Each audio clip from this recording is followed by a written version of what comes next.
Pada pada kesempatan kali ini kami akan menjelaskan mengenai simultaneous localization and mapping for inspection robots in water and sewer pipe networks. Adapun anggota kelompok kami yaitu Andre Gracia Varela, Arda Zakiri Pasha, Daniel Dolri Simanjunta, Dimas Dwi Putra, dan Reza Fardian. Selanjutnya latar belakang diperkirakan lebih dari 3.000 juta liter air hilang dikarenakan kebocoran pipa setiap harinya di Inggris. Dan sekitar 900 miliar galon limbah yang tidak diolah dibuang ke saluran air Amerika Serikat setiap tahun. Oleh karena itu, inspeksi dan pemantauan kerusakan, serta deteksi dan lokalisasi kerusakan pada pipa air dan saluran pembuangan merupakan hal yang sangat penting.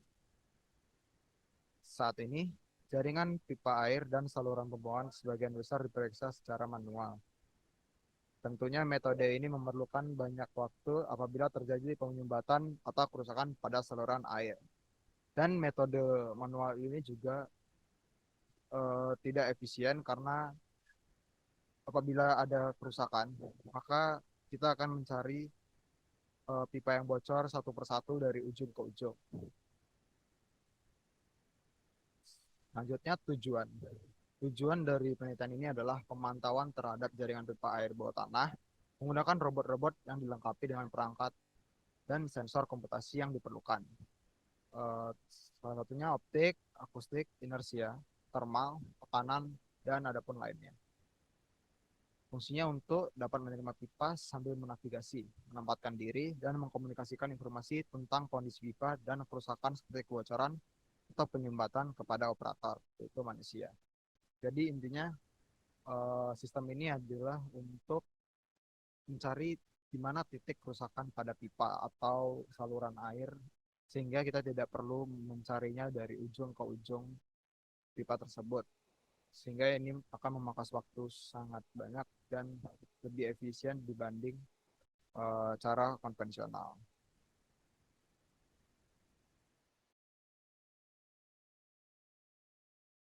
Selanjutnya yaitu metode penelitian.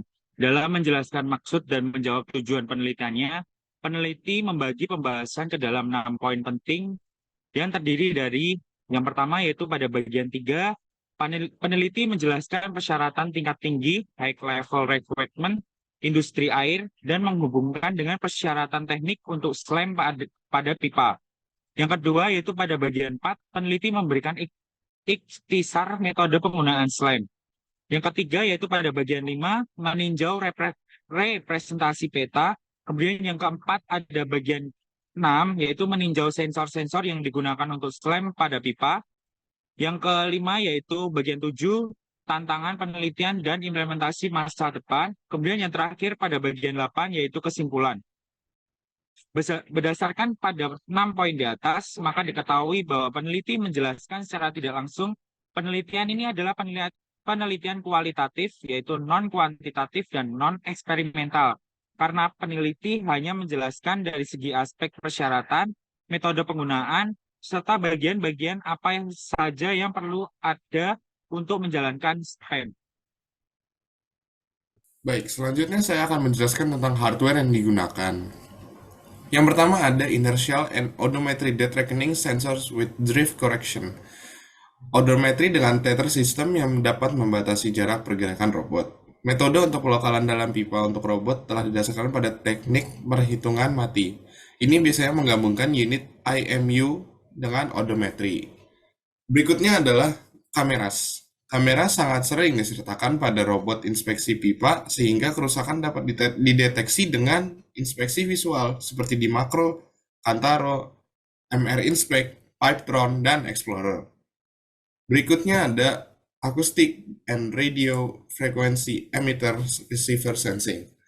Sensor ultrasonik, hidrofon, dan sensor RF semuanya telah diterapkan pada pelokalan bahwa semuanya menggunakan pendekatan penerima emitor untuk membuat jenis peta spatial 1D sepanjang pipa yang menerus. Yang terakhir adalah laser scanners. Laser scanners telah digunakan selama bertahun-tahun untuk pemeriksaan dalam pipa dan juga untuk navigasi dalam pipa, termasuk pada robot Kantaro dan MR Inspect. Next. Nah, dari review jurnal yang kami angkat, kami mendapati bahwa adanya tantangan di masa depan mengenai penerapan SLAM pada mobile robot untuk menginspeksi pipa air atau saluran pembuangan. Kami menjabarkan bahwa ada 3 tantangan di masa depan. Yang pertama, penggunaan dari SLAM untuk robot yang dioperasikan secara single atau hanya satuan dalam pipa air akan menimbulkan yang pertama, operasi otonom dan skalibilitas jangka panjang yang kuat. Jadi di mana robot harus robust dalam segala kondisi dan mampu kerja secara otonom tanpa ada campur tangan dari robot lain ataupun tangan manusia.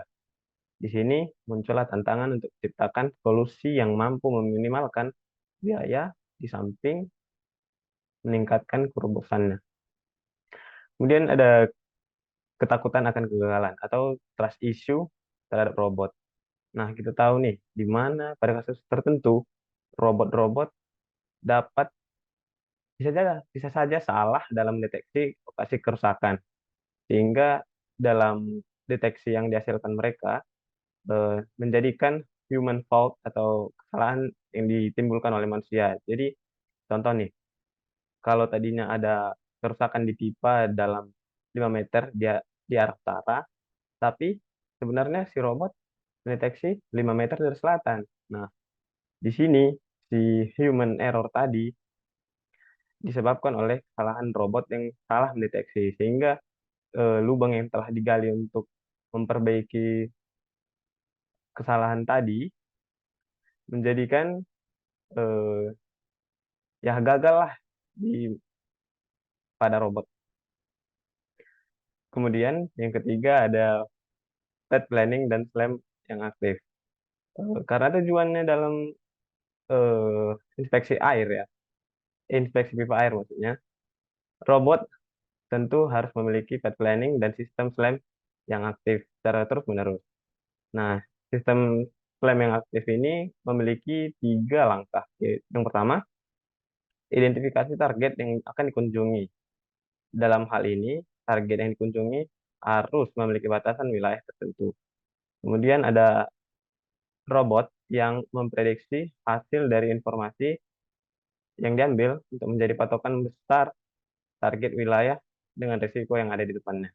Kemudian robot harus dapat memutuskan atau decision maker apakah dia harus melanjutkan atau menghentikan eksplorasi. Kemudian pada tantangan kedua yaitu prior map generation for SLAM in water and sewer pipe. Pada tantangan ini dibutuhkan adanya data-data terdahulu seperti data dari JIS dan dari GPR untuk meningkatkan keakuratan dari SLAM pada robot mobile ini. Metode di sini dapat diterapkan juga artificial intelligence yang menggunakan dynamic convolutional neural network. Kemudian yang ketiga ada multi robot SLAM in water and sewer pipe. Yang di sini berarti ada tiga besaran masalah. Kita tahu multi robot berarti ada banyak robot yang bekerja sama di dalam saluran pembuangan untuk menginspeksi saluran pembuangan tersebut. Tentunya dalam penerapannya akan timbul masalah seperti pemrosesan data yang besar, karena kita tahu lah mobil robotnya nggak cuma satu, dan dalam pemrosesan data tersebut tentunya memori yang dibutuhkan akan sangat besar. Kemudian tiap robot itu kan bisa aja bandwidth-nya itu berbeda-beda, sehingga perbedaan bandwidth yang berbeda-beda tersebut menjadikan tantangan dalam menyebarkan data antar robot. Kemudian yang ketiga, bagaimana data akan diproses, disentralisasi, didistribusikan, dan metode apa yang dipakai metode apa yang dipakai jika diterapkan dalam kondisi pipa yang panjang atau large pipe network. Selanjutnya kita masuk pada bab kesimpulan. Dalam jurnal tersebut dapat disimpulkan penggunaan deep learning dalam pemetaan bawah tanah terbukti sangat membantu dalam pengoperasian pipa air dan saluran pembuangan, serta dibantu dengan penggabungan sensor dalam SLAM terbukti berhasil digunakan dalam pemetaan pipa bawah tanah dan merupakan metode pendaratan yang paling menarik dalam memaksimalkan ketahanan robustness SLAM robot.